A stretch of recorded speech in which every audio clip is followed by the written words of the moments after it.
Aqui eu quis trazer a questão do contraditório. Como eu falei que está muito polarizada essa questão aqui no Brasil, tem duas figuras públicas, né? Um governador do estado de São Paulo e o outro empresário, né? O Roberto Justus afirmou que 12 mil mortes para 7 bilhões de pessoas é pouco para essa histeria, né? Que ele está falando que está tendo muita histeria. E seguindo a orientação da OMS, o João Dória já vem fazendo uma série de medidas de quarentena, já vem liderando no estado de São Paulo as restrições com medo, né, do colapso do sistema de saúde. E aí eu queria que você comentasse um pouco sobre isso também. O que você acha desses dois Assim, pensamentos? então, debatendo com um amigo, essa questão da economia é de fato muito difícil você definir ações que possam retardar o avanço da doença de uma forma que não prejudique a economia, mas eu sei que é possível. É possível desde que haja políticas públicas que incentivem isso. Aqui na França, por exemplo, foi criado um fundo com 4 bilhões de euros, se eu não estou enganada, para auxiliar pequenas empresas. Eles vão doar, o governo, né, vai dar 1.500 euros para todos os microempresários e funcionários e pessoas que trabalham, né, que são autônomos, a fim de evitar mesmo que as pessoas passem por dificuldades financeiras durante o período de isolamento. E durante todo o período de isolamento, pessoas que não têm uma fonte de renda estão isentas de pagar gás, energia e a taxa de água, além de não precisar pagar as taxas previdenciárias. Então, assim, eles entendem na importância de ficar isolado e também tiveram políticas que auxiliem para que as pessoas não passem dificuldade financeira. O que eu acho que é o que falta no Brasil, é o consenso de que cada vida importa, que não importa se serão 10, 20 pessoas mortas, se serão 1 milhão de pessoas. Isso não, a gente tem que evitar o máximo possível e também encontrar uma forma de manter um equilíbrio no país. Então, eu acho que falta esse consenso das partes e entender que a gente tem que andar junto mesmo.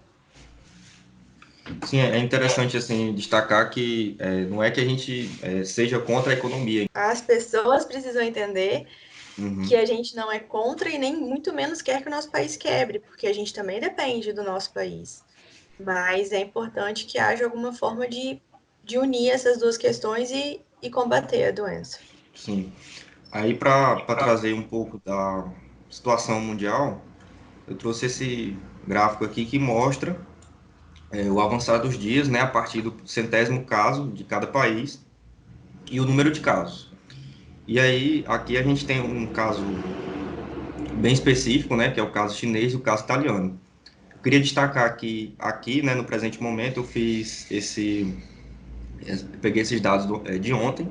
A Itália está superando, né, em número de casos a China, o que Sim. é bem interessante assim destacar, porque lá teve cidades que demoraram a fazer a quarentena, né? Então é isso que a gente queria destacar.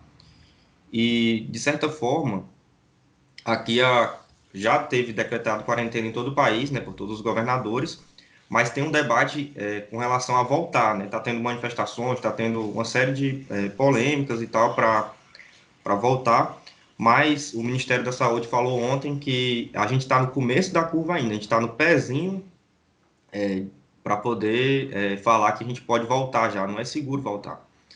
E aqui a gente pode ver que até o presente momento os casos no Brasil dobram a cada 2 dias. Para que fosse seguro voltar, por exemplo, a gente teria que estar em uma situação parecida com o Japão, ou Singapura ou Hong Kong, que os casos dobram a cada semana.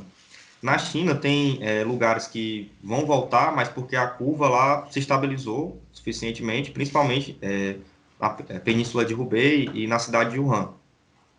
Sim. E aí, queria te falar assim, que você está aqui na França, os casos dobram aí a cada 3 dias, mas como é que está o sistema de saúde, como é que funciona o sistema de saúde, porque na Itália já está em colapso. Já as pessoas ontem no jornal mostrou que elas estão dentro de ambulâncias não para esperar o atendimento, várias ambulâncias estacionadas na frente do hospital, porque não tem leito suficiente.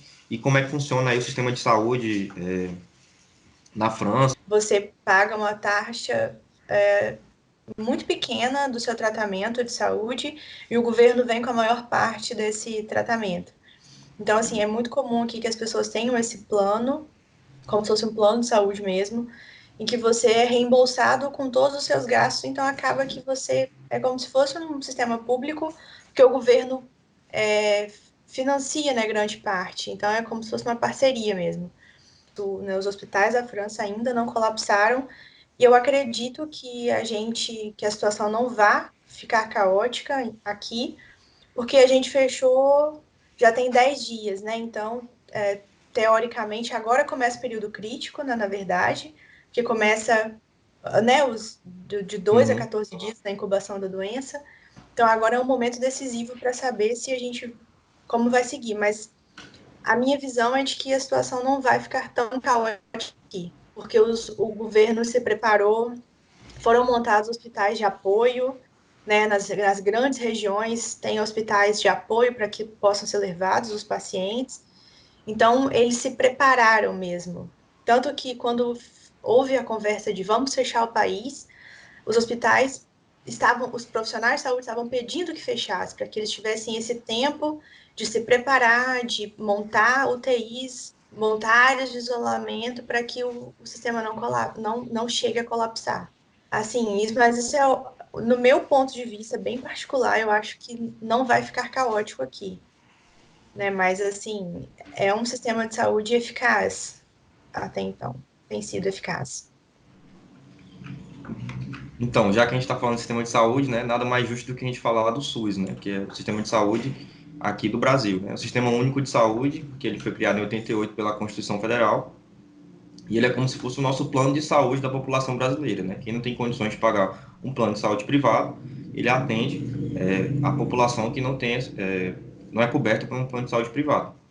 E ele determina, né, no artigo que foi criado, que é dever do Estado garantir de saúde a toda a população brasileira.